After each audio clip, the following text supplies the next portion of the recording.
აჭარის ავტონომიური რესპუბლიკის სამინისტროებისა და უმაღლესი საბჭოს წარმომადგენლები დღეს ჩაქვის ციტრუსის მეურნეობაში მეშვიდე რაიონის მოსახლეობას შეხვდნენ. აღნიშნული უბნის მოსახლეობა გზების მოუწესრიგებლობას, შხამქიმიკატებისა და აზოტის სიძვირეს, ასევე მიწის დასამუშავებელი ტექნიკის დეფიციტს უჩივის.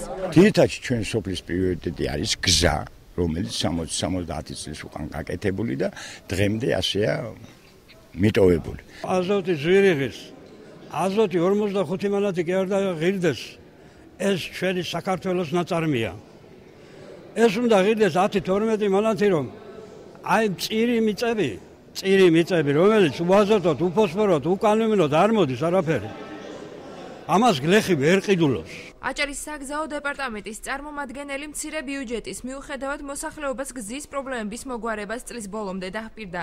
ანზორ თხილაიშვილი კი ამ მომრჩეველს სასოფლო-სამეურნეო ბარათების დარიგებით მიღებულ შეღავათებზე ესაუბრა. გაბიონებია გასაკეთები, არის გზის სამუშაოები, მოვლაშენახვის პრობლემა არის და ყავს სპეციალისტები აქ მომაგრებული, რომ შევისწავლოთ და მაისის თვიდან ალბათ გადავწყვეტ თუ რა შეიძლება ამ სოფლისთვის. ტრანსპორტი, თვითონ საწვავი, მინერალური სასუქები იმდენად გაძვირდა, რომ პრაქტიკულად გლეხმა ხელი ჩაიქნია იმ ტრადიციული კულტურების, ერთწლიანი კულტურების მოყვანაზე. აბსოლუტურად ეს ყველა იქნება უფასოდ. შეხვედრა კითხვა-პასუხის რეჟიმში წარიმართა, შესაბამისი უწყებების წარმომადგენლები შეეცადნენ ამომწურავად გაეცათ პასუხი მოსახლეობის პრეტენზიებსა და კითხვებზე. ციტრუსი განადგურებულია, ეხლა შეწამლა უნდა, დამუშავება უნდა, არ გვაქვს საშუალება და გვიდება გზელვადიანი. ჩოლოქში ჰქონდა მიწები ბატონო, ჩოლოქში მიწები ჰქონდა, მეურნეობას ჰქონდა. კარგი შეკითხვა არის, მადლობა მესმის. გავიგე.